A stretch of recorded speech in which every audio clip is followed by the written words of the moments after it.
When I hear Harry tell me that he molested a 1-year-old, I want to do things that, if I say it, will get you banned on YouTube. I have a group called Predator Poachers where we catch online child predators. We have arrests in 46 different states, convictions in 40. So I made a fake account of a 15-year-old boy. 30 minutes later, somebody wants to go meet that 15-year-old for sex. Wow. From there, it just was endless. Jeffrey Rosen, he was probably one of the sickest people we've caught. He admits to us that he has 50,000 images of child porn. He's like, I have it all saved for the FBI. What's the most dangerous situation that you've been in? Most recently, we got a guy arrested. He threatened me with an AR-15. We caught a guy, Donald Letcher, in South Dakota. He ended up blowing his brains out, which is why we don't have a South Dakota arrest. We'd have 47 if he just hung in there for a little bit longer. People say, oh, the justice system sucks. It definitely does. These people need to be in jail for the rest of their lives. The DAs give way too many slaps on the wrist. It's not about what's perfect in this world. It's about what's optimal. And what's optimal is sending them to jail, giving them registry. In some cases, we do have life sentences. It's not like it's always bad. Evil truly has no limits, and evil's real. Don't live your life in fear. Those people are still good people.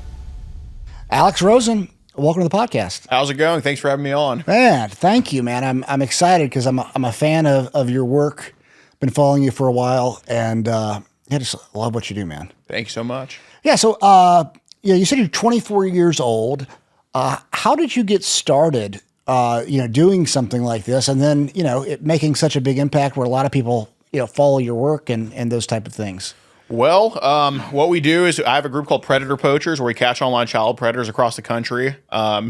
We have arrests in 46 different states, convictions in 40, and the main way we do that is by posing as a minor online, and predators across the country message us in a sexual way or allude to that they're committing crimes, and we approach them on camera, and we hope to get a confession out of them on camera. And we turn that over to law enforcement, and, like I said, that's yielded arrests in 46 states, convictions in 40. And we started doing this when I was 19 years old, 5 years ago. I was playing college football at Texas Southern. And by playing, I mean I was on the roster. I did not see the field at all. Yep. But, we had 3 weeks off going into summer. And I just started watching these types of videos online. Like, I've seen the Chris Hansen and stuff in high school and all that. But it did, I was always thought, well, that's interesting. But it never really stuck with me. But now it's like I wanted to be a cop, and I had to wait 2 years because you got to be 21 to graduate the academy in Houston. So I just kind of jumped into doing this because it wasn't just Chris Hansen I saw at that point. It was like random people doing it, just kind of wearing a shorts and t-shirt like I am, just regular dudes. And I'm like, wow, is it this common? So I made a fake account of a 15-year-old boy. 30 minutes later, somebody wants to go meet that 15-year-old for sex. And then from there, it's just was endless. Like, it just never stopped. And, slowly but surely, we started traveling the country and racking up arrests, and now here we are. So your first one, the first, you pose as a 15-year-old. What did you go and meet the person? Did they get arrested? How did that work? Oh, I had no idea what I was doing. Like, I was it's like we go into people's trailer homes and they're armed, and then like we're just able to kind of navigate that situation. But 19-year-old me back in the day, I was scared to even go up to this dude. Like, I just got his license plate, drove off. Uh-huh. But I mean, a lot of our people at first did not get arrested. We're from Houston, Texas, and Harris County doesn't really like to prosecute criminals too much. Sure. And, back in the day, we were doing it in a very unprofessional way. Like, it didn't really occur to us that maybe we should get them to admit to crimes on camera and then turn that over. So I'd say our first 2 years, year and a half of doing it, we're kind of figuring it out, doing it the wrong way. But since like late 2020, early 2021, we've just been racking up the arrests. Yeah. So how many arrests have you got? I lost count. I just know it's 46 states except for Montana, South Dakota, Rhode Island, and Alaska, because we just haven't been to Alaska. Sure. But it's at this point, it's over 200 arrests. Wow. That's amazing. And how long does it normally take you to, set these stings up? Well, it really depends. Like, back in the day when we first started, we were just doing like local dating apps, so it would be that same night. But as we started to, what I say, catch the quote-unquote real sick ones, they're all bad, but there's definitely levels to it. Like, we catch a lot of people now that are into infants and toddlers, and you're not necessarily going to find that on like a dating app per se. You might find somebody who's like, oh, you're 15 and home alone, I'll try this. But it really varies. Now it can take weeks or months simply because they can be so far away. But we had one recently in League City, Texas. His name's Harry Phillips, 21 years old. And the youngest ones are always the sickest ones because they're good with the internet. They have access. They know how to access all types of child pornography that, say, a boomer won't be able to access or can't. So Harry, he was going after our 12-year-old decoy. and he came to meet her up for sexual contact. And we mentioned that we had a 4-year-old cousin, and he was totally okay with that too. Ugh. And when I approached him in person, he agreed to talk to me. I talked to him for about an hour and 30 minutes, and he admitted to me that, yeah, he was there to do sexual things to a 12-year-old. He also admitted that when he used to babysit kids when he was in California a couple of years ago, he molested a 1-year-old and a 2-year-old. And I'm sure he has other victims too that he just didn't admit to. But he was just a total monster. His preference was babies. Like, I don't think, because we get a lot of people who have seen that stuff in babies, but not really, I wouldn't say that's a preference. This dude preferred babies. He said that he masturbated to pornography of infants. I mean, this guy was probably one of the sickest people we've ever caught, and luckily League City PD arrested him.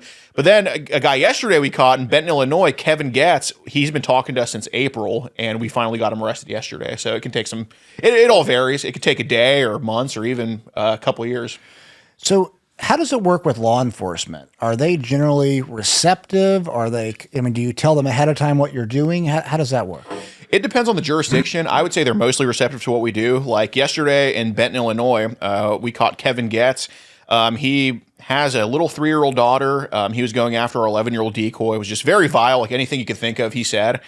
And he also admitted to watching pornography as young as babies and toddlers and seeing that pretty frequently. But that area, that prosecutor, big shout out to Abigail Din, the state's attorney in Franklin County, Illinois. She loves what we do. As a matter of fact, right before I got in here, I was just on the phone with her going over yesterday, and she gave us an update on another guy we caught in that county in December. He's pleading to 5 years, Thomas Boucher. And so she's very receptive. That county's awesome. And a lot of places are like Huntsville, Alabama, Amarillo, Texas. And when we go to places like that, we do try to give them a heads up. We do most of the time. But when we go to like a new place, we don't really give too much of a heads up. We kind of just hand it to them after. And if they're receptive, we give them a heads up the next time. If they're not, then we don't. Have any jurisdictions said, we're not going to take what you do? Oh, absolutely. Great Falls, Montana. We've been to Great Falls, Montana 3 times. Yep. And each time we blatantly had somebody committing a crime, straight up meeting an underage kid for sex. Each time they've made admissions, which I think were incriminating, objectively. And Great Falls, Montana, Cascade County, just each time has told us to piss off. Like they just don't want anything to do with us. And I think Montana's going to be probably state number 50 when it comes down to it if we get an arrest there. So what do they say to you when they say we're not interested? Well, they say you're a civilian, evidence can't be used, even though that's just objectively not true. In over 40 states, the law states for solicitation of a minor or whatever, enticement, solicitation, it changes kind of somehow with the name of it. But whatever, if you think you're talking to a kid for sex, as long as they believe they're talking to a minor, they can get charged for it. So that's why our evidence can be used in like Alabama, Texas, Illinois, et cetera, because they believe they were talking to a minor, and it's pretty obvious they thought that, and they can get arrested for that. But in Montana, it's the same exact way. As long as they believe they're talking to a minor and travel to meet that minor for sex, they can get arrested. That's happened 3 times. And each time they were just like, well, ICAC standards, Internet Crimes Against Children standards, which I think is total garbage. Because we have ICAC detectives take up our case in other jurisdictions. I have no idea why. And who have you talked to from Montana that's like that's told you no? Is it the DA? Is it the police? Yeah, so I've talked to the detective. Let me see what his name is.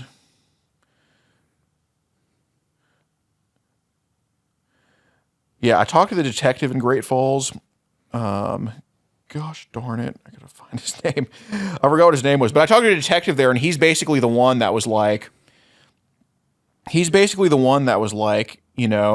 yeah, Detective Bambenek. Bambenek. He's basically the one that's like, yeah, our DA doesn't want to touch it. He seemed to be kind of receptive to what we're doing. Like he's like, send it in anyway. I want to go over it. And I just haven't heard back since. It's unfortunate because Great Falls is a big pedo problem. I mean, if we've driven up to 27 hours from Houston 3 separate times in 2 years, I mean, that's a pretty big issue. So, I mean, if they're saying that, there's something procedural or it doesn't fall into certain standards, yet it's being done in 46 other states. I think you just said 46 other states. And the town or the city has a problem. It makes you wonder why they're not, what's really going on? Are they sympathizers? Are they, is that, doesn't sound like the detective is. It sounds like he, finds it something they can do. But if the DA, have you looked up who the DA is there? In Cascade County, I haven't, but I know it's a Republican county, and a lot of people like to say the Democrats are soft on crime, which mostly they are, yeah. I mean, it's kind of a rule of thumb that if we're going to a red county, they're probably going to arrest them more than likely a blue county. We try to get them to red counties, but there's exceptions to both. I mean, there's blue counties like St. Louis County, Missouri, who loves what we do and prosecutes our people there, and there's red counties like Kern County in California and Cascade County in Montana that just tell us to completely F off. But no, I haven't really looked into the DA too much. I just don't ever want to go back to Great Falls.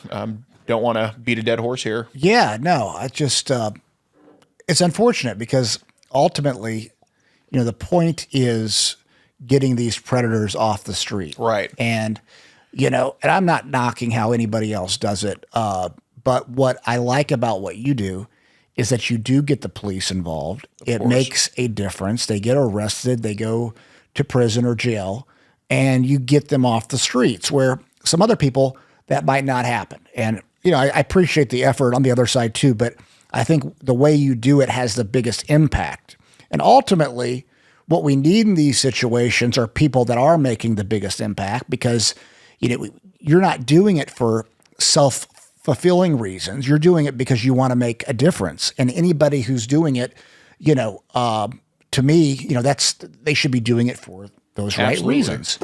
And so when I hear of a DA that says we're not going to prosecute and you don't get a good reason, and they're saying that it can't be done because of some technicality, but it's being done all over the country with, a couple hundred arrests, it makes me wonder. And I'm not making any accusations, of course, about that DA, but it makes me wonder, who are they serving and why are they protecting pedophiles? Yeah, I 100% agree. I mean, there's no reason to not take the case up. I mean, screw it. Even if you are a pedo sympathizer, I mean, don't all these politicians want to win re-elections anyway? I mean, what better way to say I put pedos away? Even if it's like a plea deal, like I can tell you, I've testified in court. I mean, a lot of preliminary hearings, lost count of those, but trial, very rarely because these idiots take. I mean, I guess they're not stupid for taking a plea deal because they went to trial. I mean, it always ends bad for them, but they almost always take plea deals. I guarantee you that DA can just offer, whatever idiot we caught there, offer them 2 years in prison and a plea deal. I guarantee you they're going to take it and it's going to win in their book. So if they only care about optics, they should take it anyway. Like there's no reason to not take the case. Yeah. It doesn't make any sense to me. You're giving it to them in a silver platter. Like, hey, absolutely. You don't have to do all of this work. Right. Here it is. Right. So yeah, that's upsetting. I've thought a lot about what you do, and it's an interesting model because I think you have to be careful if you're just like the guys that go out and beat people up and those type of things. Right. I'm not judging them. I don't think that's good. I want to beat the guys up too. Don't get me wrong. Oh yeah. But if you want to make the biggest impact, you got to put them away. And with your model, if it were structured in the right way, you could have one of these in every city, and you could have there would be so many volunteers because everybody wants to get, not everybody, but most people want to get those people off the street and find it appalling.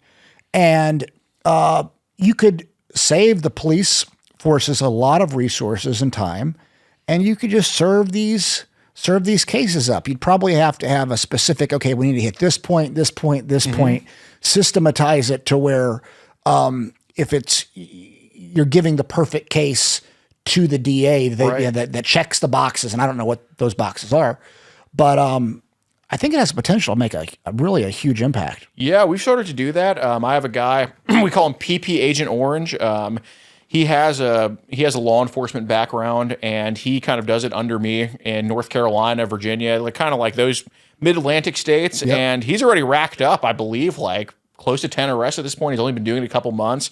But he's been great, and it saved me the gas of going to North Carolina. I can just go to other states now. And I'm working on maybe getting another guy to do it. I just got to be very careful with that because liability, I don't want any BS falling back on me. Like, I know Agent Orange in person.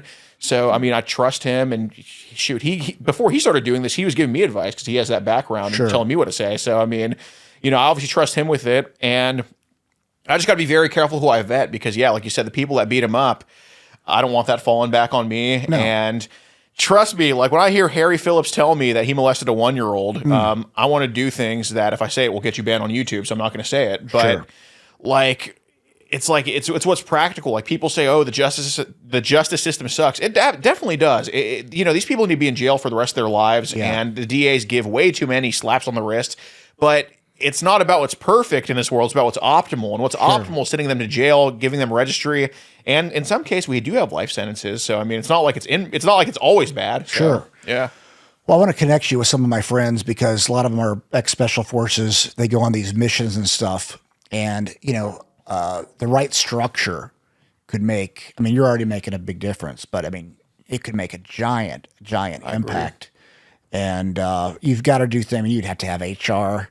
Figure out who you could hire in whatever area to, and make sure the background check, all the boxes are checked for you to be safe.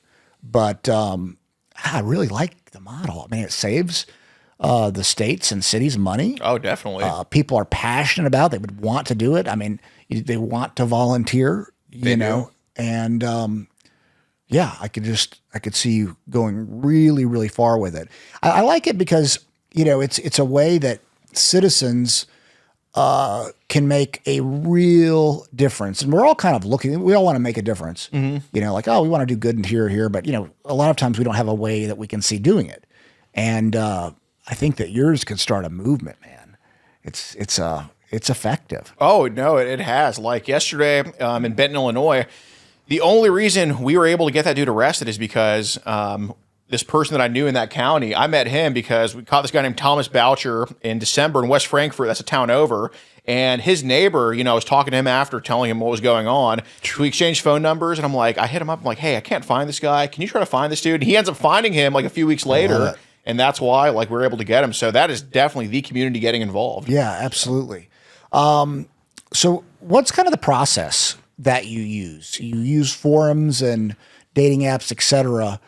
But, do you just make a post? How does all that work? Oh, it totally varies. Like, for the most part, I always say, it's tedious to try to get these admissions out of them. It's tedious to talk to them for months and months and sometimes years. But the easy part is just getting a pedo to hit you up online. That is so, so easy. I want to show you this real quick, if I could. This is what my decoy sent me earlier. She just was giving me a little bit of an update of what she has going on. So these two screen recordings are from both of her accounts, and these are just all the pedos within the past day that's been talking to her. Wow. Yeah. And she just, what does she do to get them to respond? Oh no, we respond to them. They hit us up. But yeah, it could involve putting out a post or something saying I want friends or hi, how's it going? Just posting on our wall or whatever. But oftentimes, we go to our inbox. It's just friend request. There's never a shortage of these people. It's unbelievable. But we always end up telling them that we indicate that we're underage, and where we're decoying, almost all the time they're okay with it. I can't think of one in the past couple of years that said they were not okay with the age. Yeah. But on the dating apps, which we don't really use anymore, it's more like half and half. Some are like, all right, you're too young. Yeah. But then other times, we do it kind of unconventionally. Sometimes we pose as a pedo ourselves. I told you I'm 24 and you looked a little bit shocked when I told you that at first. So the pedos also don't believe I'm 24. So I've posed as a 35-year-old father of a 9-year-old girl before. And we've gotten a few people arrested because they think they're meeting up with the dad and the 9-year-old girl. We had God, that's so sick, man. Yep. And Eric Groh in Marion, Indiana, he drove 4 hours from Hartman or Hartfield, Ohio. I forgot the town, but he drove to Marion, Indiana in March. I had him on the hidden camera. I had my daughter with me, who is, actually his girlfriend now, one of my decoys. And she was wearing a mask and all to kind of look younger and all that. And we had one of our subscribers talk about community getting involved, playing as my wife. And hidden camera, walk in the room. He's caught red-handed on camera, talking about the child porn he has on his phone, mentioned that he did stuff with his own daughter all on the hidden camera. And then when I reveal it to him, of course, the first thing he does is backtrack on molesting his own daughter, predictably. But, I end up talking to him as, catching him for like close to 2 hours. He ends up admitting to child pornography, trading child pornography. He ended up getting arrested that night for attempted molestation and child pornography, and he has trial coming up. I forgot the date, but very soon. Wow. Yeah. What are the laws like across the country for this? When I hear 2 years or 5 years, I think, there's people that do what I would consider much less crimes and get more time than that. What is there? What are they like? Well, it's not really the laws that are too bad. It's the enforcement of them. That's the problem. Like so many I mean, I don't have the stats on this, but this is just me using common sense. I would assume that sex crime offenses of pedophiles are the ones that are least taken to trial because nobody wants to put that out there in front of a jury. So I would assume, if you're like drunk driving or something, there's no like humiliation arguing, I wasn't drunk or whatever, but you don't want to go through your messages as a pedo and stuff. But, so I think a lot of them get light sentences because they take so many plea deals, and the DAs are so giddy on just saying, look, I put a pedo away without, actually putting a pedo away for such a long time.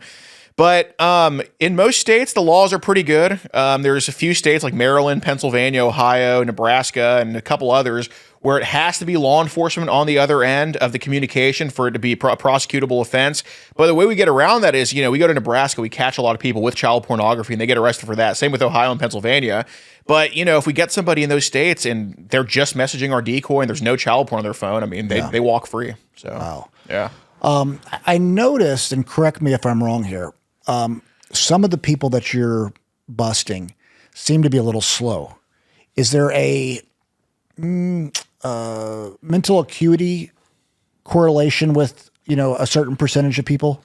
Yes. I would say the reason that is, we get like 25 to 30 of these people every month. Like I believe Kevin yesterday was number 26 of the month.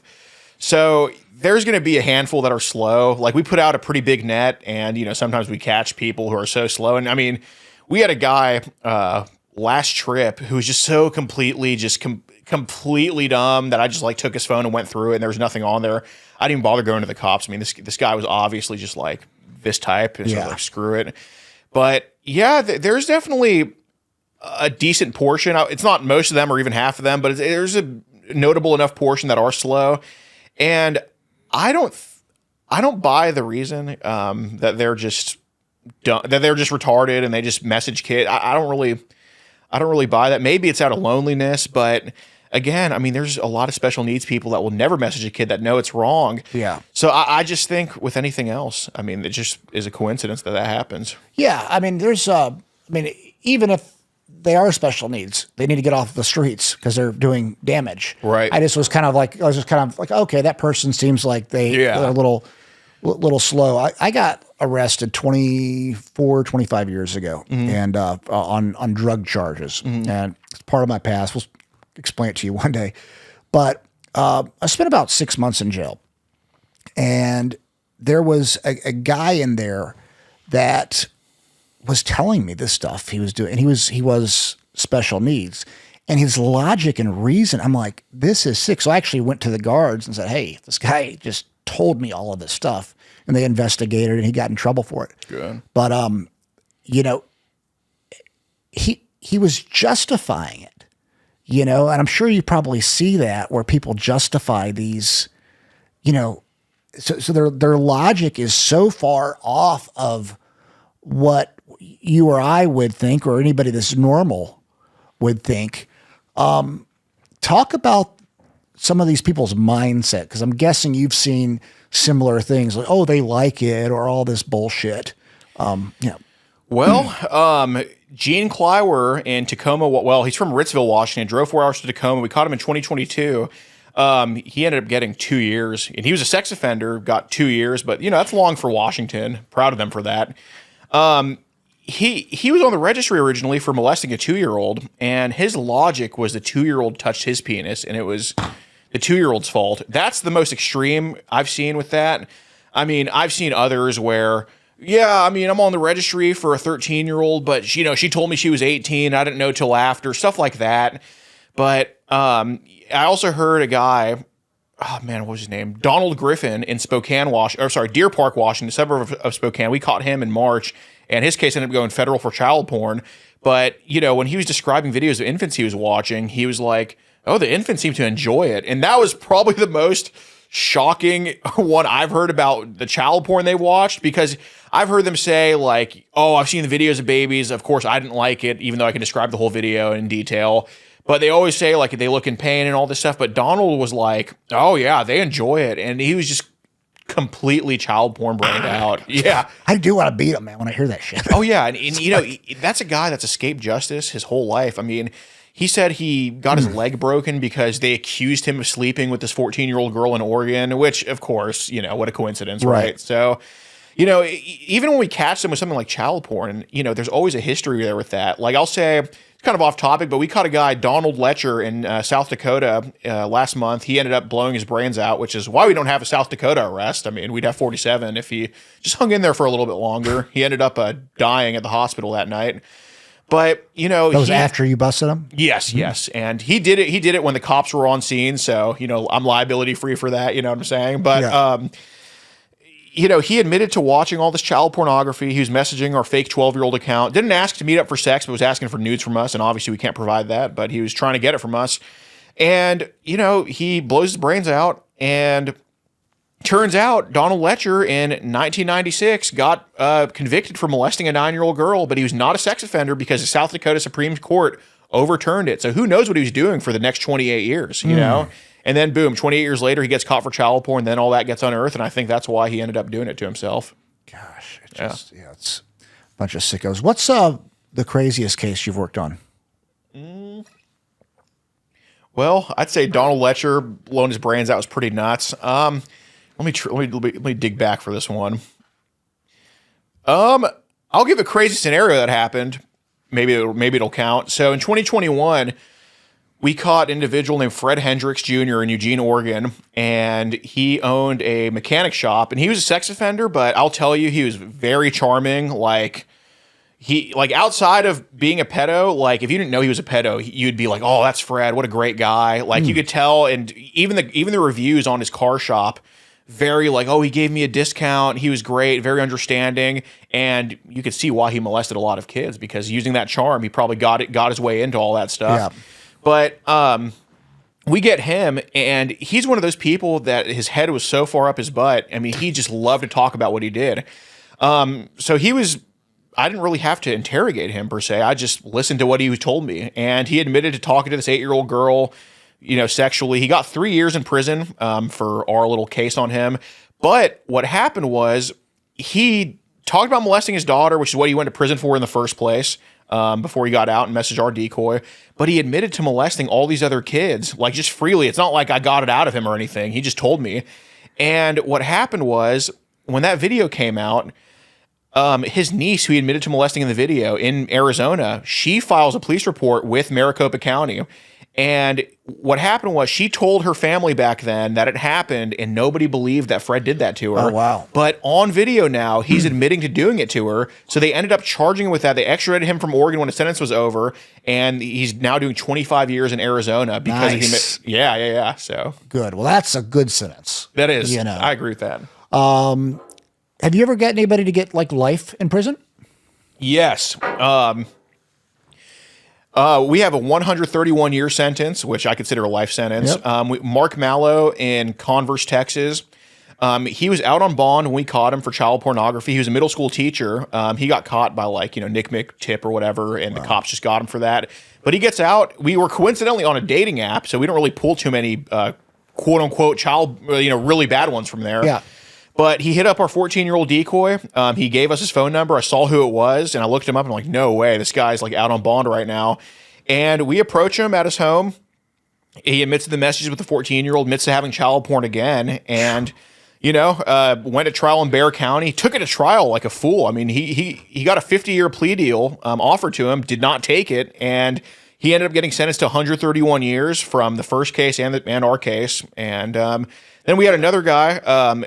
Aaron Scott Kingston in Albany, Oregon. He was a sex offender too. We caught him again. He got life in prison. He's doing it in Snake River in all the way in East Oregon.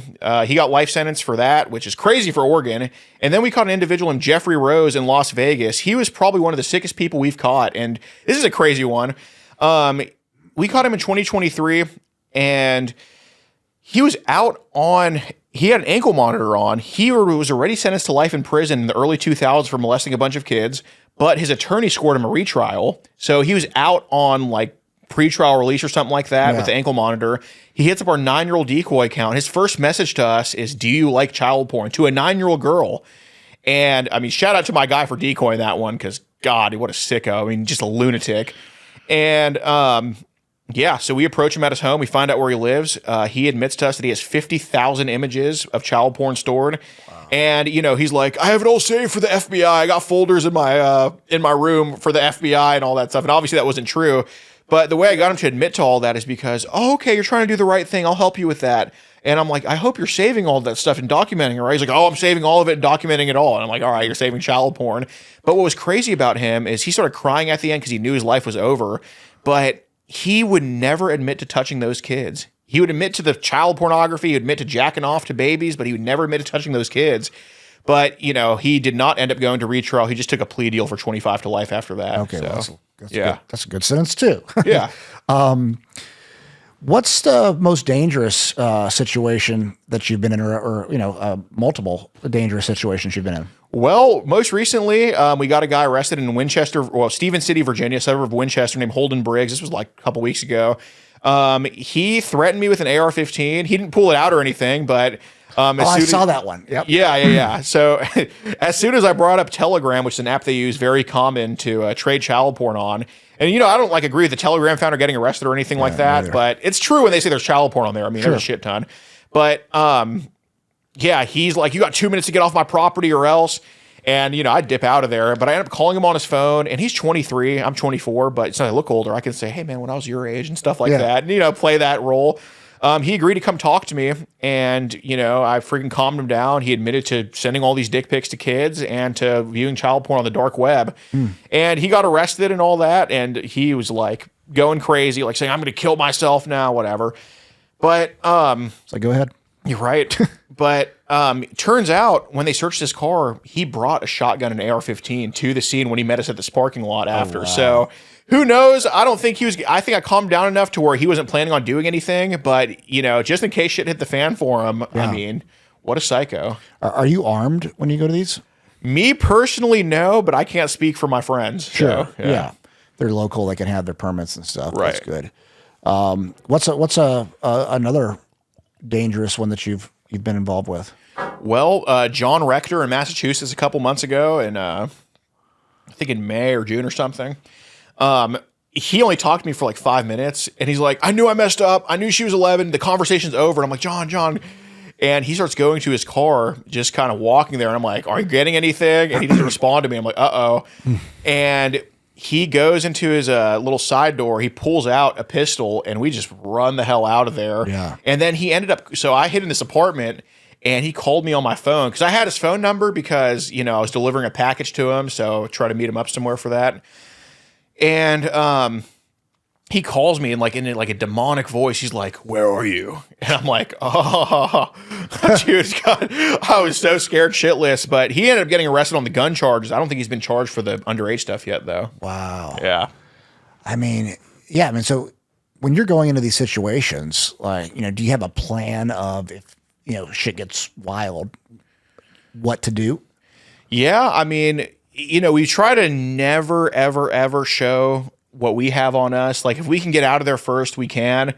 But I mean, we do prepare. I mean, we have what we have for a reason. And, you know, if it gets to a point, I mean, you know, my camera guys are in the car most of the time. I mean, step on the gas and just run them over. Yeah. Yeah. I mean, yeah, it's, what's the mindset that you have going in? Is it an adrenaline rush? Take us through that process. Well, to me, it's like preparing for game day, playing football and all that. I don't know. I just like the whole process of it. Like yesterday when we were trying to look for Kevin still, we knew where he was, but he just wasn't answering his door. So we're trying to get a hold of him. So, I mean, we had to go to his ex-girlfriend's job. We talked to her, you know, just doing some fact checking. I mean, that's all fun, but going into it, I wouldn't say it's an adrenaline rush anymore because I don't know. I mean, when it's like a really bad one like Harry, who's just saying all this crazy stuff, then maybe a little bit. But the adrenaline's gone. I just really have fun with it. I mean, it's like game day. Just prepare for it, put on the music, and just get ready to win. Because it's like mental chess. It's like it's competition to me. So that's awesome, man. Yeah, I can imagine there would be an adrenaline rush to it. Oh, it's fun. And there's danger. You're putting your life at risk pretty much every time. Yeah. So you never know. You train any like Brazilian jiu-jitsu or MMA? Oh my God. I got to, man. I mean, I just got back in the gym the past 6 months. Traveling the country, I have 85,000 miles on this car already that I got in January, brand new. So I ballooned up to like 350 pounds, just totally out of shape. And I'm like, as soon as I saw a comment on one of my videos, like, Alex, consider getting on Ozempic. I'm like, oh, hell no. Like, I can't, there's no way a 24-year-old should be hearing that. So, rather than use that to be like, oh, how dare you? It's like, I mean, I went so hard in the gym when I played football. I mean, I wasn't the best player. I mean, I was pretty good, but like, I would always work the hardest. I mean, no matter what I do, I'm going to work the hardest.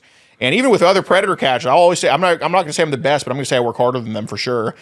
But man, that just motivated me to get back in the gym and like, screw that. So I'm down to 315 now. Got a long way to go. I want to get down to like 290, but yeah, that's pretty much it. Well, from a self-defense aspect, that's where I was bringing it up, not because of weight. It's more of like, these situations get a little hairy. It might be good to have some. I need to do that. I definitely do. Yeah, there's some gyms in Houston.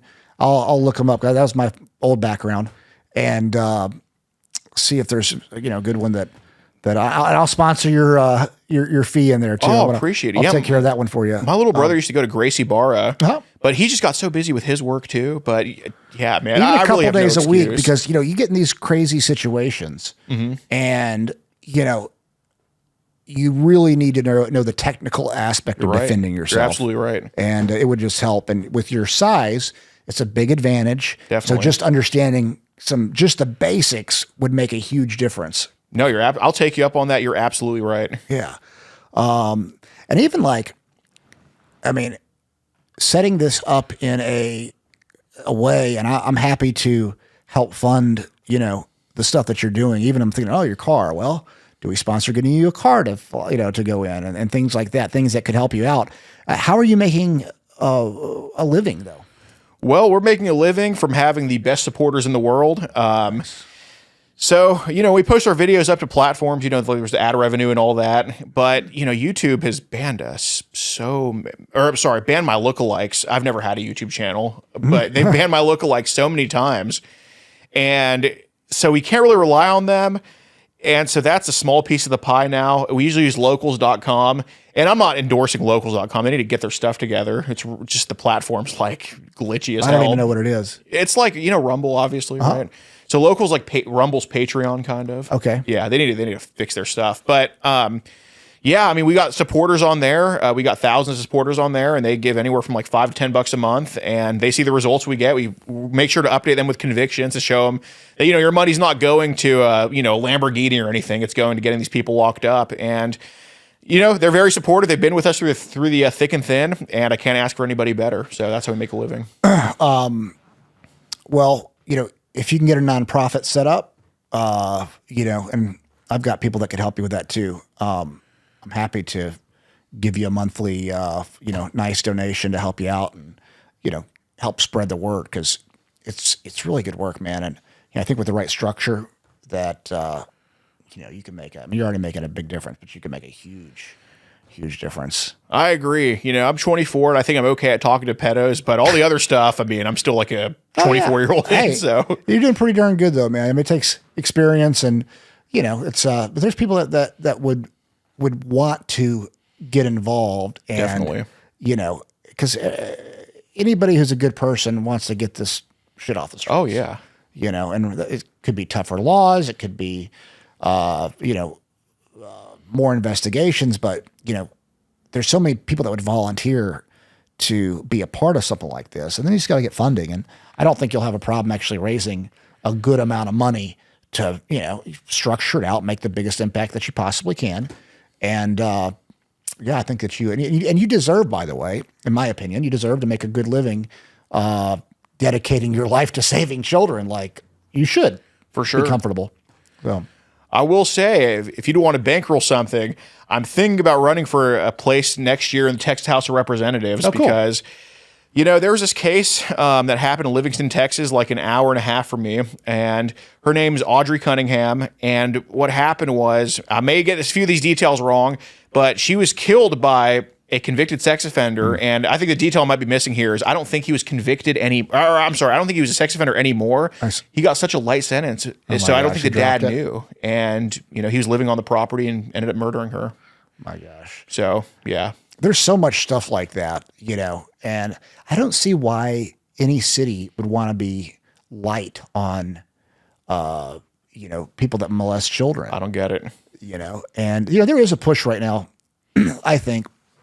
I see a lot of things as good versus evil. Right. And, like Germany, I think they decriminalized owning child porn. Yeah. They put it down to like a misdemeanor or something like that. Yeah, something stupid. And there is a push normalizing that as well. Well, minor attracted persons, changing the name of things.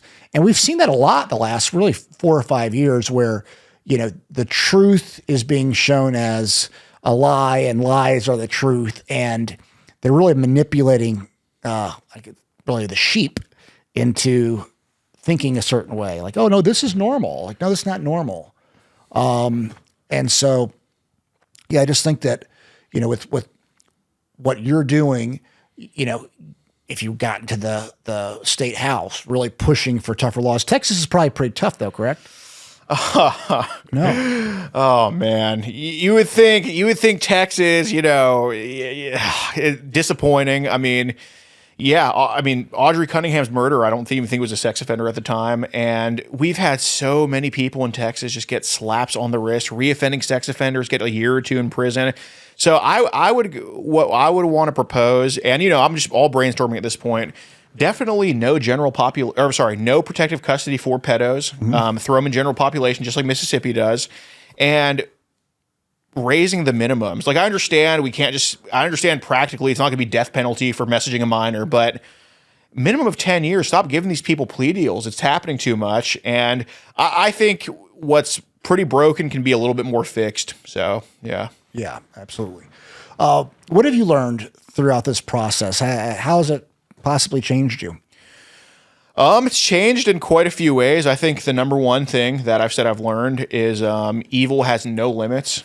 And because I used to think, when I first caught these people, I'd feel bad. Oh, he's just down in his dumps in his life right now. Oh, it's depression that's making him do this.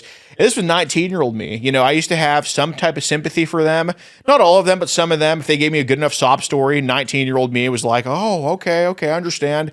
But now I realize how many of these people are just manipulators, how just effortlessly they lie. I'm not saying they're good liars. I'm just saying they lie pretty effortlessly. Sure. And just the pure depravity. I mean, we've caught people that had their own dogs sucking their dick. I mean, just the most depraved shit. Evil truly has no limits, and evil's real. But another thing is, I'd say, just don't live your life in fear. Don't be paranoid. Like, if you're looking for evil, you'll find it. Life's still good. Most people are still good people. You're probably not going to be hurt. You know what I'm saying? So just don't be paranoid from our videos. Understand it exists, but don't just live your life coward. Don't say, oh, I don't want any kids because of pedos. Don't let them win. That's what I'd say. What do you think that your videos have done for the conversation of this online? I think it's done a lot. It's shown that the pedo problem, because I used to say this is the most untalked about problem that we have in the country right now. But now I'd say I don't think it's untalked about. I think it's talked about all the time. Mm-hmm. And I think it's also shown that, yes, Jeffrey Epstein and all of his associates need to be crimes Nuremberged. I get that. But the problem is down your street. I mean, the guy yesterday who helped us find Kevin, the pedo, I mean, we caught his neighbor in December and got him arrested, and now he's doing 5 years. Nice. So, the problem's down your street, and just look locally, don't, because we've had so many people, come to us and say, hey, I was a victim of this as a kid. I went through this as a kid. And never was it, oh, it was a guy on a remote island doing this to me. It was always the neighbor. It was always the family friend. Yeah. And I think it should teach people, if you want to solve problems, start small and look locally. Yeah, no, absolutely. You know, with society going in this, I'm going to call it evil direction. Definitely. I think what you're doing shows that, one person can make a big, a big difference just with a seemingly simple post. It is simple. And then, arrest, hopefully. Yeah.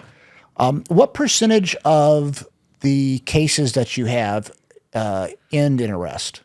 I would say it averages out till about half and half. So I was talking to him earlier, and we had three in the last 2 days. Kevin got arrested on the spot because the state's attorney in Illinois, in that part of Illinois, just loves us, and we love her back.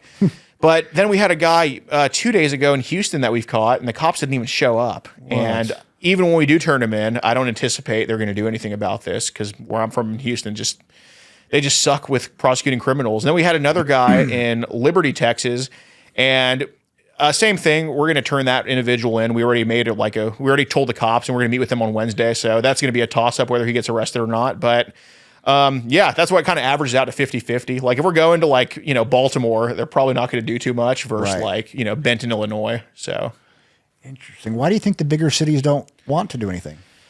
I think it's a combination of things. I mean, the cops are so overloaded with their stuff. And then, I think people in bigger cities are just less involved with who they elect and less involved with who's representing them, or at least supposed to represent them. So I think they just elect people that just don't give a shit, and it reflects. Yeah. How do you see Predator Poachers evolving? Like if you have a vision of 5 or 10 years, what does that look like to you?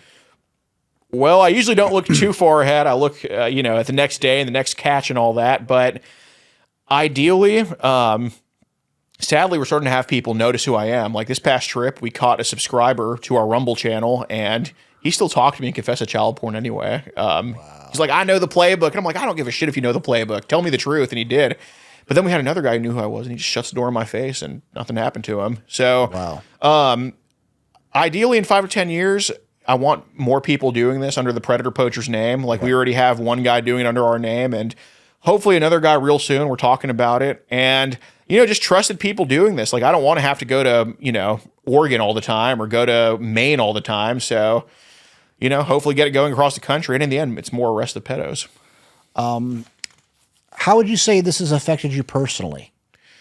I think it's made me sharper with communicating with people, I'd say. We've had to meet people from all walks of life. We met people just on welfare, and we met people that are making a ton of money, and just we've really got to see the whole country. Like I know slang in Oregon, I know slang in other parts of the country. So it's real. I think it's made me pretty well read. I want to say, or well versed and stuff, sure. And it's definitely, I think, made me sharper too. Like knowing how to kind of talk to pedo. Like I think I got better at questioning these people. Like if you see in 2019, it's like nothing like it is now. So I don't know, just meeting people across the country from all walks of life, whether they're pedos or whether they're subscribers or just random people. I think it's definitely gave me a lot of experience in a good way. So that's awesome. What do you think, what's some of your biggest frustrations that you deal with on a day-to-day or week-to-week basis? Oh my gosh. One of them, definitely just the cops not showing up in some places. Like we just kind of ended the interview with a pedo in Houston an hour and a half after calling the cops. He didn't even know they were called, and we just, we can't stall this guy all night. Eventually, he's just going to go back inside and just call it. So that's a big frustration. The cops not showing up in some places. And another frustration, I don't know. I'm trying to think. I'm not too frustrated with life. I'm a pretty happy dude, I think. But I think if I had to choose, it would be not seeing family as much as I want to. Like my grandma's 88 years old, and sadly, I used to see her like every week, but now it's like once a month. So I kind of want to be there for her, but such is life. Yeah. So you've been getting more involved in politics. How do you think your work could influence your political future? Well, hopefully in a good way. I think the going after the pedos platform is pretty universal. I think most people on the left are anti-pedo. I just think they are naive and just claim, their politicians would never support that stuff. They're just more naive than anti-pedo, I think it is. But I hope it affects it in a good way. My platform would be raising sentences on pedos and slashing taxes rather than raising taxes and slashing sentences on pedos. So, I mean, I think it'd be a pretty liked one. I think it'll be good. That's funny. Yeah. It's a good platform, actually. Yeah. That's a great one.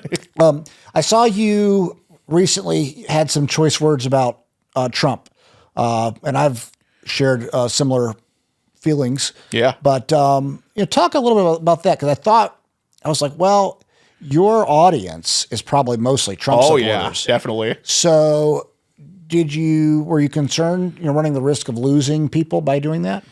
Well, I think we built our audience by, working our asses off, catching a lot of pedos, getting a lot of pedos arrested. And, they stick around because I say what's on my mind. Mm-hmm. I was a huge Trump supporter in 2020. In 2016, I couldn't vote quite yet. I was too young. But what it is with Trump, I don't give a shit if he had to push the vax or if he whatever. No leader pushes a poison shot on their people. I don't care who you are, and still pushes it to this day. Operation Warp Speed is my biggest problem with him. The vaccine is the biggest bioweapon, I think, in history. He took $1 million from Pfizer for his inauguration. If you look at the federal government numbers, Trump had more federal government employees than even Obama did. Up until COVID, he spent the same amount of money as Obama did per year. And Obama's no fiscal conservative, I'm sure as you know. And during COVID, I'm sorry, I don't care. There's no excuse for universal basic income. There's no excuse for stimulus checks. And now what politics is, it's who can pander to the welfare queens. Because I've seen on Twitter, vote for Kamala Harris, she's going to give you a stimulus check. No, vote for Trump, he's going to give it to you. I'm sorry, he moved the Republican Party so much to the left that it's basically now 2016, his rhetoric was great. Now it's like, we're going to let in so many legal immigrants. I'm not voting this year. When a far right person runs, let me know and wake me up and I'll vote for him. But he said that he's going to let in a bunch of illegals? No, legal immigrants. Legal immigrants. Yeah. But, a piece of paper doesn't mean that you're not going to leech off the system. It doesn't mean that you're not going to be a burden. I think there needs to be mass deportations. I mean, people say illegal immigrants don't leech off tax dollars. I'm from Houston. They do. I mean, I worked with a lady and she's awesome. She's sweet. I love her a lot. But, she's an illegal. She had 4 kids and they're all on food stamps. They're all using the public school system. Yeah. Shit, I even dated an illegal immigrant in high school. It's a problem. Well, I think there's a difference between illegal and legal. Someone who comes to our country legally, and I've seen reports that they're like 4 times more likely to become a millionaire than someone who was born here, because they see the American dream. Right. They see how great our country is and how much opportunity we have in the country. And so I don't actually have a problem at all with people coming in legally and doing what they're supposed to do. I think it actually helps our country. And I actually do believe there should be more from a legal standpoint. They go through the process. They do what they're supposed to do. They learn about our country. They want to make a positive difference, especially in the science and STEM fields. I mean, we only have so much talent here. And, if we want our country to keep, evolving and growing, I think we need that. But on an illegal standpoint, I agree. I think we should have mass deportations. They're literally flooding our country right now. It's bad. And a lot of them are committing sexual crimes against men and women. In Houston, too. Jocelyn Uruguay, 2 Venezuelan illegals just raped and murdered her. Yeah, man. Gosh, it's just so wild. And it's wild seeing the left. It's just not even the left. Anyone defend it, because I care about people. I don't want people that are suffering in other countries to be hurt or whatever happens to them. But I also love our country. We have so many problems in our country. I saw a report that we were spending approximately $450 billion a year on the illegal immigrants right now. Dude, that is outrageous when we can't even feed, our own people. Yeah, we need to get a little bit mean. Being mean to others is being nice to our own people. And if it's the same thing, like, we can't go too hard on the criminals. We need to rehab them. Okay, well, for the victims, that hurts them. Nobody talks about the victims of, their false altruism. Yeah. And, you know, when you give $450 billion to illegals, you're like, oh, but it's just helping them. No, the victims are the taxpayer and the poor Americans. That's right. That's right. And it's wild when you see they're being shipped to these Democrat cities, and you see, underserved communities not getting the resources, yet the illegal immigrants, getting loans and getting opportunities that, I'm not for the welfare state on either side. Me either. But Me either. I'm also, if you're going to give it to somebody, I'd rather give it to American citizens than someone who snuck across a border. I will say our welfare system is totally broken. We catch so many of these pedos on welfare. I'll give you one example of how broken the welfare system is. Charles Pelfrey, we got him arrested in West Virginia in April or sometime earlier this year. And we caught him first at Devine, Texas in 2022. He was not arrested on the spot. Devine's like a little bit south of San Antonio. Not arrested on the spot, but they took up the case. They put out a warrant for his arrest a couple weeks later. And in that time, he bolted to West Virginia, where he's originally from, and he's had a warrant out for the past 2 years, and he hits up another one of our decoy accounts. We find out where he is in West Virginia, and straight up, like, we just talked to him, basically called the cops on him, and the cop sees that he has a warrant, and he gets extradited back to Texas. But while he's in West Virginia with the felony child sex crime warrant out for his arrest, he was able to score government housing and get $1,000 a month from the government. It's fucking crazy. Yeah. Well, I mean, the system is set up. I mean, the biggest problem that we have right now in the black communities is fatherless homes. Yeah. It's something like 80% right now. Right. And, that kind of all started right after the Civil Rights Act, 1964, when we encouraged those communities to not have fathers in the home. We gave people more money when they were single mothers and those type of things. And it really screwed up the system. I'm all for helping people, though, as far as I think we should have nonprofit programs. We should have, a lot of different things that should help people. And I think there is I think there's use into helping citizens that are working to get on a good path. That said, the welfare state is out of control. And, the titles that we put on these communities, like, what do they call them? Marginalized. Or, these little buzzwords, oppressed. My concern, when you tell a large group of people that there are certain things, they might actually believe it. Because if you believe that you're disadvantaged, or that the whole world's racist, or that you don't have a chance, then you're not going to have a chance. You're going to see the world through those lens that everything's unfair. Even me right now, I've done very well. Mm-hmm. I could choose to think that everything's against me, or I could choose to think that God is blessing me and giving me opportunity, and that's what I choose. But it really is a choice of how you see things. And if all these kids hear is how the system is against them, you just got to take this check, they're actually going to believe that and do that. Well, you seen the flies in the jar thing? Okay, no. So there's this experiment that was done.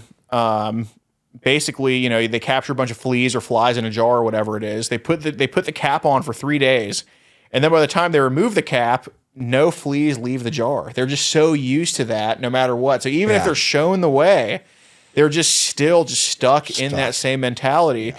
And I think I start to understand more and more, because you're super successful, and I'm hoping to be that one day, and I'm definitely more successful than I was at 19. But I'm starting to see now, it's like, all right, I went to the same quote unquote underserved schools that a lot of these kids did. My school was like 22 white kids, and out of 2,200 students. And I'm not saying I wasn't poor growing up at all, but, I was just zoned to that school, so I went there. But I had the same teachers. I had like a similar path, but I can figure it out. So I start to understand, and Klaus Schwab is one evil POS. He needs to be Nuremberg too. But I can see why these people kind of hate us, because we're just perpetual victims. We're just kind of losers. And I can see why they're like, oh, these little peons. They play these games with us because it's just fun to them. I think that's what it is. Yeah. Because we're just so easy to manipulate. I think it starts, people need to stop being manipulated. Like, I'm a Jew, and I have a lot of issues with Jews, like promoting pornography and, the tranny stuff. And those are Jews behind a lot of that. And, I'll be the first to say that. On the other hand, stop watching pornography. Don't just say, I have to do this because of the Jews. Just stop watching pornography. Take some, too much finger pointing, not enough thumb pointing going on. Oh, yeah. And I think that's the biggest problem in our society, thumb point. I agree. The victim mentality makes people miserable. Exactly. It's personal responsibility is where it's at, man. Right, this is the key to success. This is the key to happiness.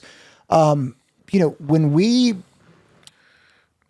put everything else on other people and we don't look to ourselves, and I've done some leadership courses and that they go pretty deep into this, but like, let's say someone was molested as a child. Mm-hmm. Now they're 25 years old. Horrible thing that happened when they're a child. Yeah. But, are you going to let that situation dictate at some point you have to take responsibility for where you're at, not that you did anything wrong when you were a kid, right. But where you're at, and that you're not going to let that affect you the rest of your life. And we have this victim mentality where it's like the oppression Olympics. It's like, who can be more oppressed? Well, yeah, because we're so used to just thinking, oh, because this happened to me, it's not fair. What enough people don't understand, we need to stop using the word equality in our vocabulary, because people think, oh, my situation isn't equal to them, so I'm just going to be a loser now. Yeah. No. I grew up more fortunate than a lot of kids. A lot of kids grew up more fortunate than me, somewhere in the middle. And you know what? You got to play the hand that you're dealt. Not everybody, life isn't a board game. I know life is a board game, but real life's not a board game. You don't all start at the same spot. Some people start here. Some people start, damn near like at the finish line.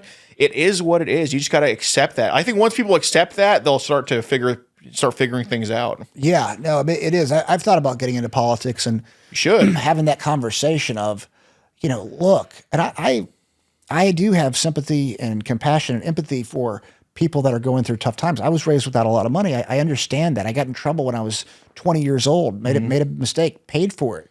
And I could have used that as, oh, poor me, I got locked up. I have a felony on my record. I can't do anything. Right. It's like, no. Or I can say that was the best thing that ever happened to me. It changed my life. I'm grateful for it. And I'm glad I went through the experience because it made me who I am today. But we don't teach society those type of things. We teach them to be victims. I look at like the Democrat Party right now, and I was more left on social issues. I would have been considered left on a lot of social issues 10 years ago. And now I haven't really changed much, and the whole thing has changed. Right. But the Democrat Party now, to me, it's the party of victims. It's, they applaud when someone is oppressed. Oh, poor you. And that completely depowers them because they become a slave to whatever circumstance it was that caused them to be that way. Yeah, if you list your mental issues and you flaunt that as a good thing, you're completely off the ball. And that's what a lot of them do. They take pride in being plus size. I'm fat too, but shit, I don't like, I want to keep losing weight.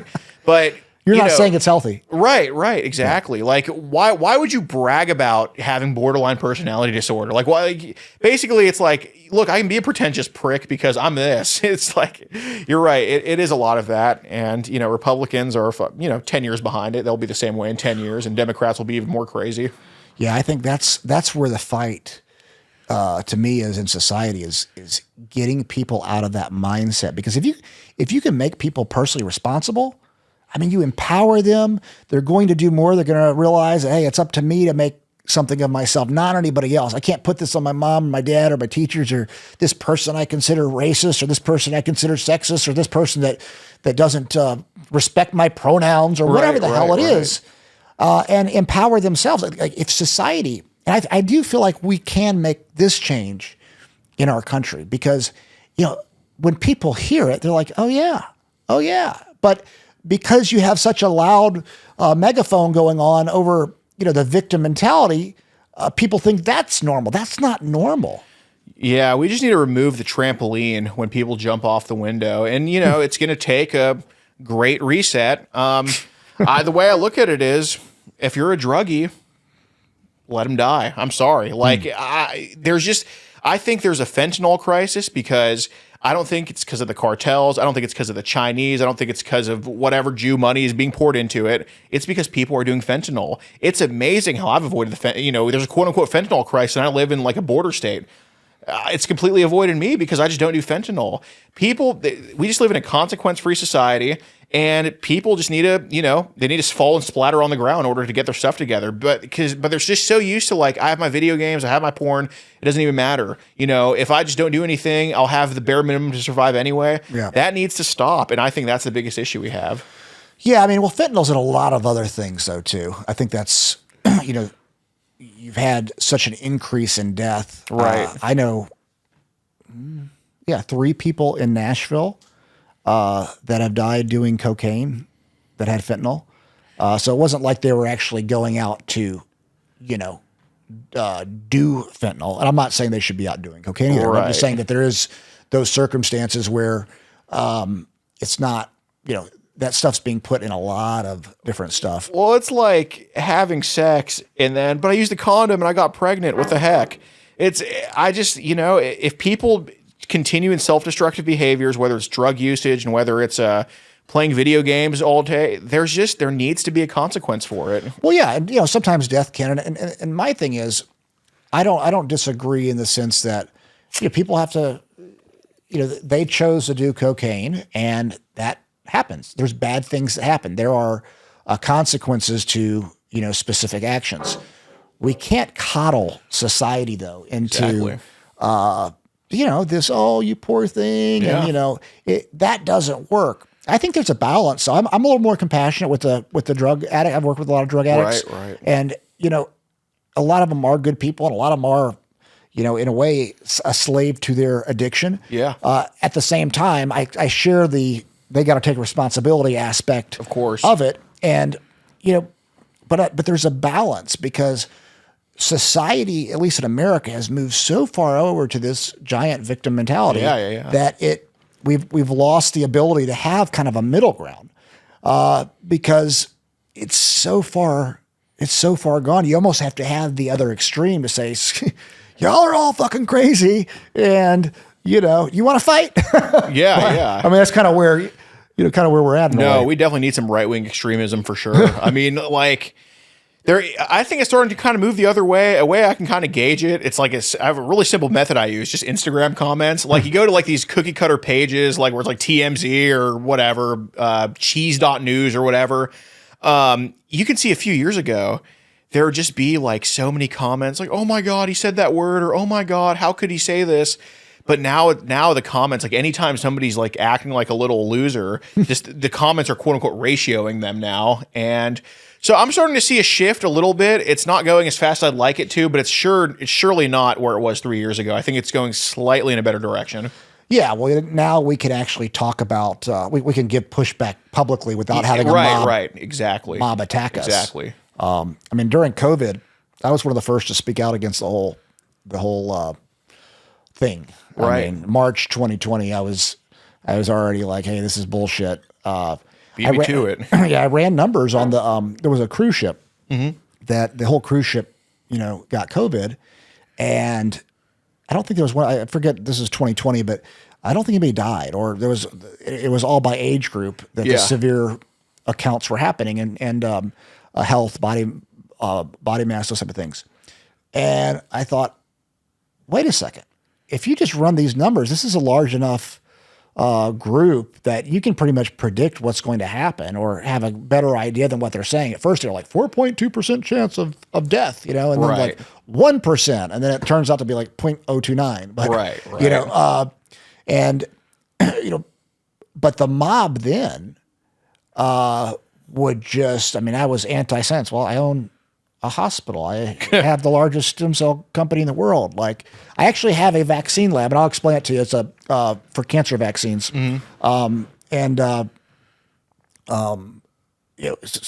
got called an anti-vaxxer, which is really wild because I'm like, no, well, this vaccine is, it is experimental. It's not ready for prime time. I'd been working with mRNA in some facets since 2017, and what they did screwed up all the legit research with it for cancer vaccines because they made this, they wrapped the mRNA in a lipid nanoparticle, and they say, oh, it's ready for 5 billion people.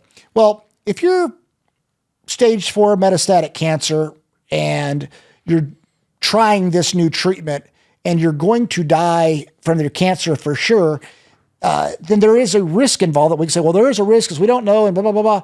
That's fair to me. Yeah. But to mass market it to, billions and billions of people as a safe and effective drug or a vaccine that, one, stops the spread of COVID. Oh, you can't get COVID. And then they kept going. It was obvious. But, society, that was a start truly, I think, of just the mass hysteria that we're seeing right now. Yeah, it's definitely been different since COVID. My thing with the vaccine is, you said in March 2020 you were against all this stuff. Oh, yeah. I started being against it in May 2020. I was 2 months a little bit too late from you. Because, I was delivering pizza at the time. And I remember I called my mom on the phone hysterical. I'm like, they're not even giving me a mask to deliver pizza. And how could they do this to me? And then I was like, oh, that's funny. Then I ended up getting a mask. And I'm like, wait a second. I just didn't wear it. I'm like, I'll be fine. And it's just like 2 seconds later, I was like, wait a second. I'm going crazy here. What's going on? But I always thought that, the virus wasn't going to be the one that's going to be the mass death event. It's going to be this vaccine they come out with. 20-year-old Alex called that one. But, and with Pfizer, I don't know, the lipid nanoparticles, that's way above my thinking grade. I mean, that's why you're in this mansion. I'm in like a rental house right now. But with Pfizer, just common sense to me, they have the biggest criminal fine in history for lying about test results. And that was only 9 years before they came out with the vaccine. So the way I look at it is, these same people saying trust Pfizer now would also say, well, the sex offender only molested this kid 10 years ago. He's changed. Let him babysit your kids now. That's the way I look at it. And so for that reason, I declined the vaccine. Yeah. No, me too. My mom and dad got it, and we discussed it as a family. And it was a hard decision for me because I knew there were risks, but my mom has some major health issues too. And it's like, okay, if she gets COVID, it's going to be bad. It's going to be bad. And so she did it, and it reactivated her rheumatoid arthritis. And we knew that going in. We talked to her rheumatologist about it going in and said, hey, oh, no, there's not a chance. Blah, blah, blah. I'm like, no, there is a chance. We're going to make this decision based on, but I can't be mad. I can take responsibility. We made a very well-informed decision. Right. What we thought was possible to happen bad actually happened. Right. And so I'm okay with that, if that makes sense. Yeah. But, it's being able to have those honest conversations and letting people make decisions based on knowledge, not being like, oh, you're anti-vax or you're this or that. And, I thought for the older age group, with all the data, I thought it did make sense in some cases. Most cases, actually, because most people over 65 aren't extremely healthy. If someone was a super healthy 65 plus, that would have been fine, actually. Right. But most people, are pretty sick by the time they're 65 these days. Do you still think that people over 65 should have taken it? I do. Yeah, I do. And gosh, but I'm not sure. I have to say that too. Like, we've been lied to so much, and I've read the data. I mean, I know it pretty well. And, getting some antigen response in the body seems to slow the brunt of COVID. I think there's risks with it, though. Why I wouldn't, I would never take it. I would never want kids to take it. Or, right. My best friend died of COVID. 42 years old, he was really, really heavy guy, smoker as well. And I was worried. I said, Adam, I think you should probably get it, man. I don't really like it. I was very publicly against it in many ways. Yeah. But I was also reasonable, Sure. And it was a tough, and he didn't do it. And then he died. It was brutal. So I don't know. The honest answer is I don't know. Mm-hmm. We've been lied to so much. I'm torn about it, honestly. I want to say I'm trying to do the right thing with those thoughts, but I think probably 65 and up, it saved a lot of lives. I think if I were in politics, like if I were the mayor of Nashville, the governor of Tennessee, when Trump did the shutdown for 2 weeks, I would have said, no way. Society, you make the choice. We're a free society. If you want to shut down your business, do it. It probably is safer for everybody if you do that, but we're not forcing you to do it. Absolutely no vaccine mandates. At the very least, actually, no, I would have done no vaccine mandates, but we would have talked very openly about natural immunity. If you already had COVID, you're good, 27 times more effective than the vaccine. Those are the conversations we would have been having rather than the polarizing, you're either anti-vax or vax or whatever, if that makes sense. No, absolutely. And I don't think there's like a single governor in the country that actually took that stance. Nope. DeSantis a little bit, my governor in Texas, he wasn't too, pushy with the vaccines, but yeah, there was really no governor that just came out and said natural immunity is like there was really none that just was like kind of what we're saying now, like at all. So yeah, they're all just kind of puppeteered a little bit, I think. They were. Well, and they don't have a science background or a healthcare background. And man, the healthcare system was it was hardcore, dude. I mean, even I had to be somewhat careful because of what I do. And I want to make sure that whatever I say is accurate and not making claims. So as it was going on, I would have conversations with my scientists that I work with. One of them is the former chief of infectious disease and immunogenetics for NIH. So these are big time scientists. Yeah. And we have reasonable debates. I don't necessarily disagree with his thought process either, if that makes sense.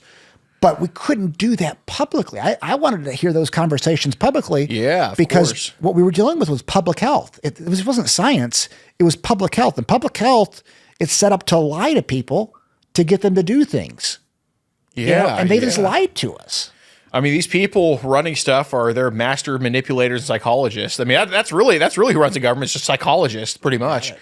It definitely created a big divide. But I think COVID, on the other hand, also exposed that the government is not to be trusted at all. And if they do something good, celebrate the good, but still do not trust these people. But I think COVID definitely shifted my view of. It's the elites' fault versus it's okay. We need to be the ones to say no to this. We can't just blame the Klaus Schwabs of the world. Right. And so I don't know. It definitely changed a lot of people's thought process for the good or bad, for the better or for worse.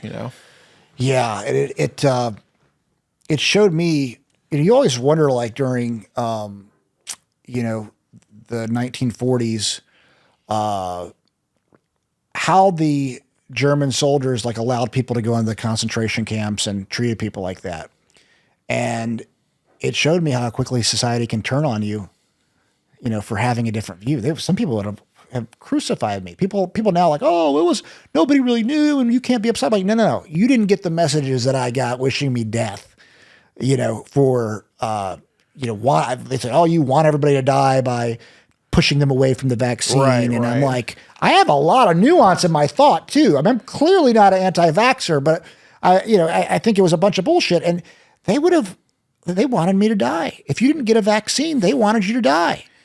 Yeah, they almost want you to die to just be correct. Yes. And I'm not going to lie, that happened on the anti-vax side too. Like there's definitely people that, started basically doing a virtual teabag saying, told you it was the vaccine. And dude, it really just goes down to human nature. Humans are we're a very prideful species. Yeah. And even at the expense of human life, people are still like, I'd rather be right than see you alive. And that's a pretty crazy thought process to have. Right. Which I think, maybe I'm a little bit guilty of it sometimes too. And I try not to be, but I'm not going to lie. I'm fallible. So yeah, no, we all are, man. When I got COVID, I saw Rogan do a comedy skit or, this comedy show talking about it, but I felt the same way when he said that. I'm like, oh yeah, when I got COVID, I'm like, I better not die of this shit. the memes, the jokes will be for days if I die of COVID here. But COVID was serious for, people died. My best friend died. It was probably a bioweapon, it was made in a lab. That was the other thing, if you said, it was made in the Wuhan lab, you were considered racist for a time. Yeah. No, I mean, that's my thing with the vaccine too. The same people. Yeah, I'm sure it was made in the Wuhan lab, but I mean, our grimy government definitely had our hands in that crap too, for sure. Of course. It is a Satan playbook. They start the problem, they offer the solution, and it's just good cop, bad cop to me is what it is. Like when I tell the pedos, I like to tell them to get them to admit to stuff like child porn. They always admit to something incriminating, but not as severe as what it really is. It's like, hey, did you make that child porn yourself, or did somebody just send it to you? Either way, whatever they say, if they answer that question, they're incriminating themselves. They always say, oh, but somebody sent it to me. But it's the same way with politics. That's what I look at Trump and Biden as, or Trump and Harris as. It's good cop, bad cop. If you choose one of them, you're just choosing, you're choosing a snake to come around your neck. That's the way I look at it. So yeah, I have hope for Trump. So I didn't support him in 2016. I mean, what I see from Trump is he lies a lot. It's like a lot of lies. But I've gotten over that. Over the years, because I'm like, you know what? I just kind of know now what he's going to say. And I would consider his lies a lot are exaggerations. Yes. So there's a little difference to that to me. And I saw how the entire system, the deep state, attacked him in every way, between the Russia scandal and then, after he COVID. I think this is my conspiracy theory, but I think they put COVID out there to make sure Trump didn't get reelected. Maybe. What are the odds? March of 2020, right before he was winning in all of the polls, he was going to win in a landslide, and they had this, novel virus out of a lab that was made in Wuhan that was funded by the NIH, that was funded by the people working directly with Fauci. You had Peter, was it Peter Daszak, and I forget the Eco Health Alliance guy. So it's obvious to me that there was some type of conspiracy in there. Mm-hmm. Now, did they really release it to get him out of office? I don't know about that, but we weren't told the truth. And what are the odds? Well, I kind of think Trump is a figure that's kind of meant to make conservatives more complacent. Because look, when Biden's been in office, you're more outspoken than I think you were back then, right? Or at least it's more accepted to be outspoken. A lot more people are outspoken about just kind of a leftist New World Order lunacy when Biden's in office, right? Because it's just see it firsthand. Yeah. But, the country still moved more left under Trump. He didn't really conserve anything. And when Trump gets in, I noticed a lot of people are like, you see it all the time. It's like, no. When Trump gets in, everything's going to be fixed. The swamp is going to be drained. And then people are just like, okay, my part's done. I'm just going to let Trump do it. And I think, he makes a lot of conservatives sitting ducks. And I think that's a big issue. I mean, just look at all these states. Like now tranny kids are banned in 25 different states now. And that was Biden in office. You know what I'm saying? I think there's more of a fire under our ass when someone like Biden's in office. And I think Trump makes people a little bit too docile. And that's what makes me worry about him. Interesting. Yeah. My thought with Trump is I don't like his rhetoric. I think it divides people. I like a lot of his policy. Yeah. I really love the tax cuts that he did. I was actually against the trade war with China, but I've changed my position. I think he was right now. It actually did good. Mm-hmm. I don't really like trade wars, like free trade, but it's so unfair to us because, the more I thought about it, that concept of free trade only works if it's free all the way around, not if they're getting a way better deal than we're getting. Right. And so, I like that. I thought he did good with criminal justice reform. I like that he didn't get us into wars. That's good for sure. So there's a lot of good, that he did. The Abraham Accords, if it were any other president, he would have won a Nobel Peace Prize. Definitely. And so those are the kind of things that I look at. And then I look at like the last month, I'm like ready to be like, Trump, what are you doing? Just shut up. It's his race to lose. It's not, it wouldn't be, he just got shot in the head and yelled, fight, fight, fight, which was one of the coolest things I've ever seen. And then, he starts talking about Kamala being an Indian and black. And it's like, dude, you're not going to gain. Your job right now is to gain votes. You have to get people to support you. The people that are already supporting you, you're not going to gain anybody new by saying that. The people that are already supporting you are already supporting you. Right. And you're just going to push people away by that. Yeah, it's really an interesting it's an interesting campaign to watch. Like, I feel like Mr. Me with no experience in politics can run this campaign better than whoever's doing it can. I mean, it just seems I mean, it is just shooting himself in the foot over and over again. Over and over. I don't think it's the people running it. I think Trump is just uncontrollable. Yeah, I mean, can you imagine? Like we're out with Trump. We're like, okay, we want you to go out there. You're going to say this and don't answer this question. And and he goes out there and does just the opposite. Right. I mean, it's got to be what he's doing because his advisors aren't telling him to go do this shit. Right. That makes sense. That makes sense.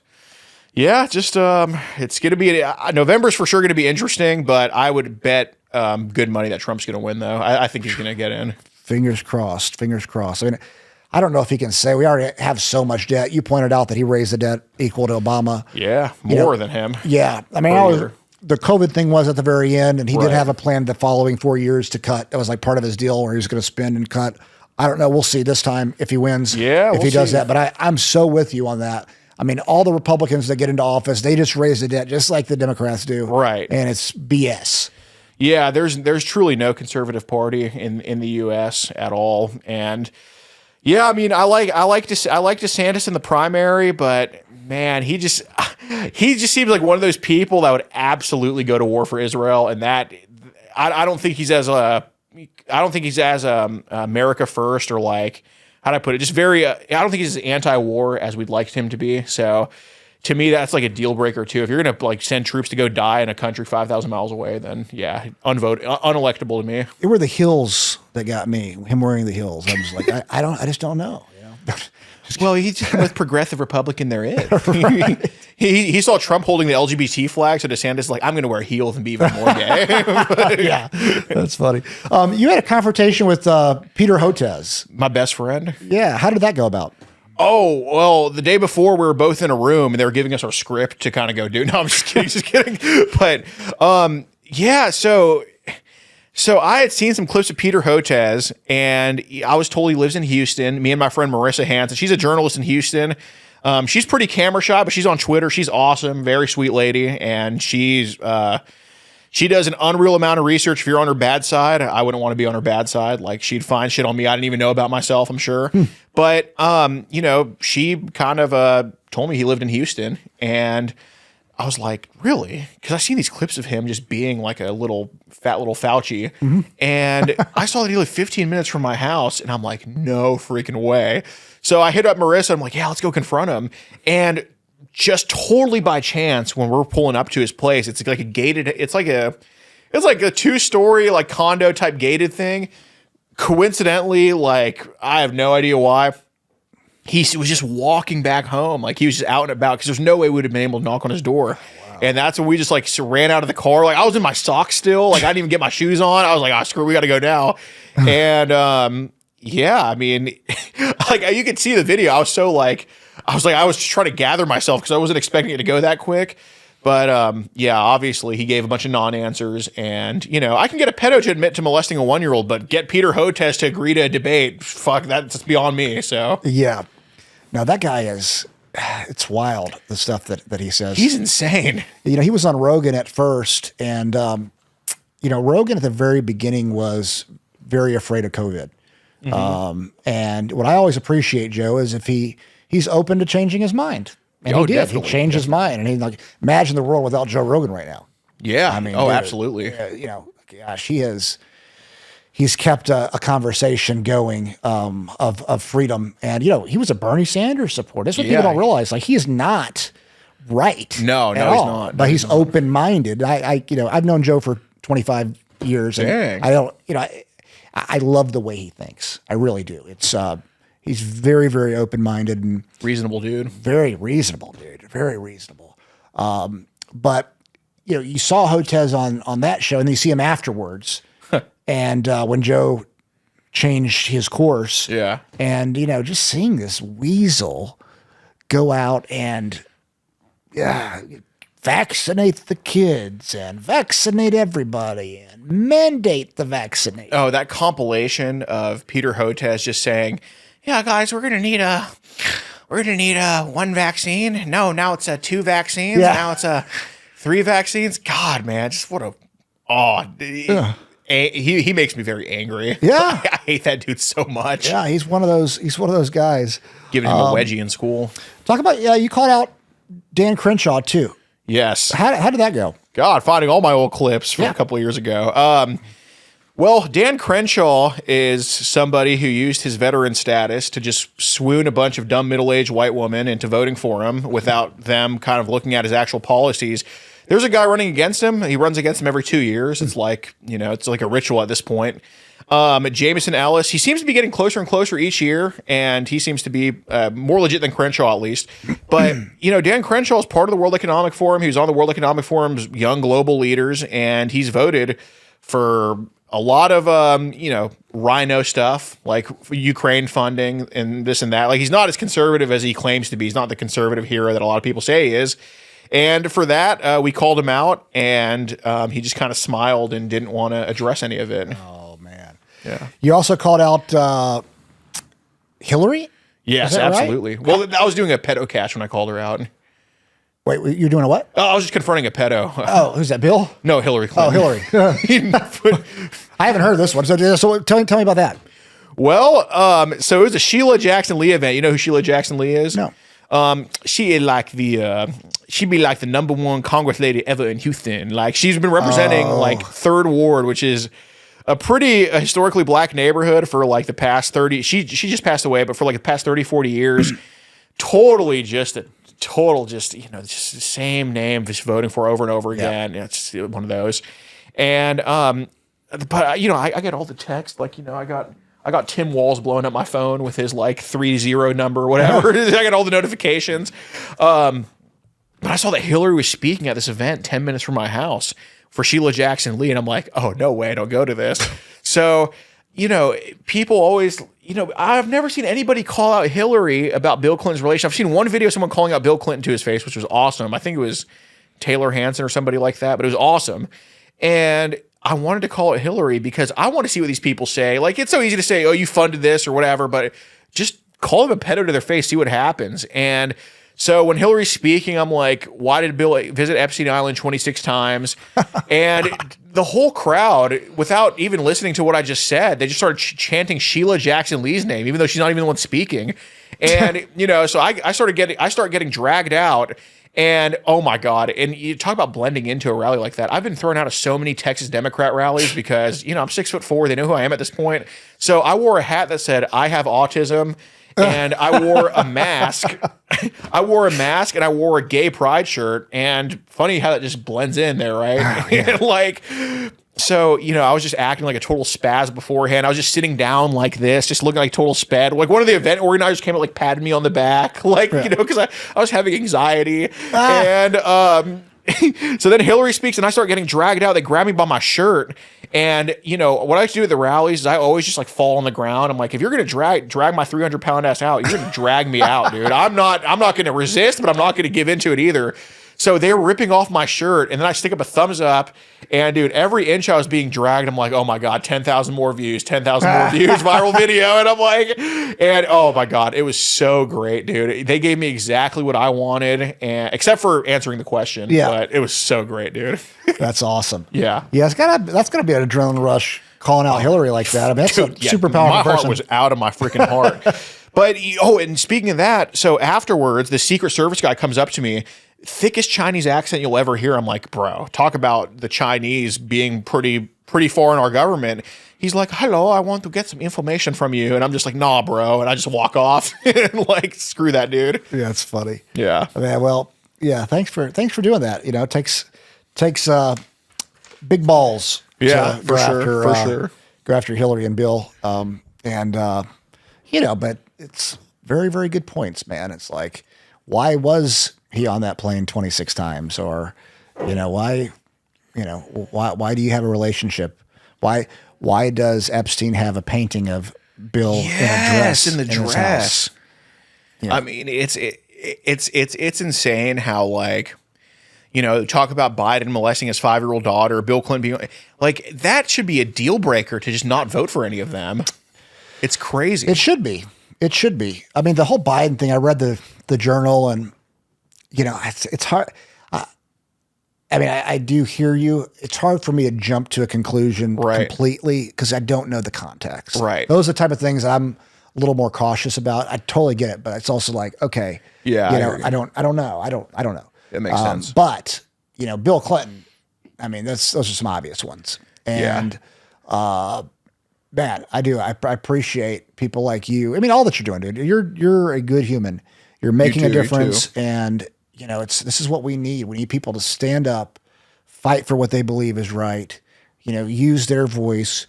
Admit when we're wrong. That's another one though. We get so stuck in our ways. Yeah, acknowledge definitely. I screwed up here and move forward. That's what I miss about Trump. I wish Trump would just say I'm sorry or I shouldn't have done this and move forward rather than just covering it all, like never admitting you're wrong. The bar is so low for me to vote for him. Yeah, no, I totally get that. Actually, I love RFK too, and actually, Bobby the Third and Kyle, who's Justin Trudeau's brother, they stayed over here about 4 weeks ago during the Bitcoin conference. No way. And got interesting stories with Kyle, but I love I love how they've been pushing. RFK's been pushing this health message.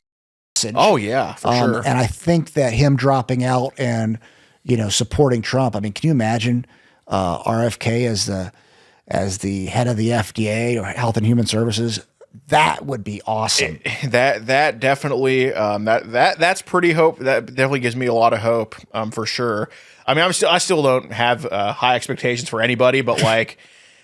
Definitely better than the Admiral himself running it, Dick Levine. So, yeah, that's a wild one too. My God, yeah, this is the picture of health that we want running our country. Right? Come on. But thank you so much for coming in. Yeah, thanks for having me. I really appreciate it. I would love to maybe do a bus with you sometime. Oh, absolutely. That would be a lot of fun. We actually got a guy on the hook here. We're not going to get him today because I don't have my whole crew with me. But we got a guy here in Sumner, in Hendersonville to go get. So let's exchange phone numbers. I'll hit you up. Absolutely. Absolutely. And if do you have any law enforcement out there? In Sumner County, yeah, we do have an arrest in Hendersonville. So, perfect. Yeah. Okay, perfect. Well, then you don't need any help. So, but yeah, I'd love to go check it out. And anything that I can do for you guys moving forward, happy to support. Well, I'd say, Tennessee is one of those states that I was talking about where it has to be law enforcement on the other side. So our guy in Sumner County that we caught, he was convicted of molesting a 6-year-old. His name was, oh God damn it, I'm forgetting his name. Something Gilliam or something like that. But we got him arrested for child pornography. But yeah, I mean, we've had so many in Tennessee where they don't have child porn; they just have to walk free. So that law definitely needs to be changed here. So, do you know Robbie Starbuck? I do. Yeah. I do. Yeah, I met them in person once. They're awesome. But that needs to be pushed, man, because, I mean, there's so many pedos that walk free in Tennessee because of that fucking bullshit. Well, I mean, Robbie lives in Franklin. He's a good friend. Yeah. We actually launched his congressional campaign here at the house. Oh, that's such years ago. Unrelated. That's another reason I can't stand Trump. How the fuck do you not endorse Robbie Starbuck? It should have been so obvious for Trump to endorse him. But yeah, well, the Republican Party kicked him off the ballot. That's why he lost. He was winning in all the polls. That's such. But I think he's making a big difference doing, like right now, he took out like Tractor Supply DEI. Yeah. He got Harley Davidson DEI, Lowe's. He just messaged him. I read today. He messaged them and they said, we're stopping all this before he even went super public with it. So like Robbie Starbuck's like doing a damn good job. I'm proud of that dude. He's got a great family. Yeah. He doesn't need to do any of this stuff. And he just makes a difference. So yeah, I know him and Landon are very sweet. They're awesome. Great people. Yeah. Well, thank you so much. And maybe we'll do this again in about a year and see the updates. Yeah. Hell yeah. Thanks, Alex. Thank you.